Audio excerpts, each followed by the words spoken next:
এটা পলিটিক্সে পাচ্ছে না কেউ, মেলাইন করবার জন্য এসব করছে, করুক। ভাবছে এসব করে হয়তো সুজিত বোসকে দমাতে পারবে, আমি মনে করি না।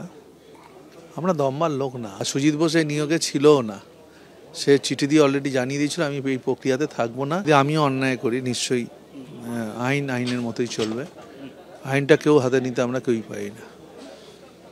কিন্তু আপনাকে তো প্রমাণ দিতে হবে, আপনার কাছে তো প্রমাণ থাকতে হবে।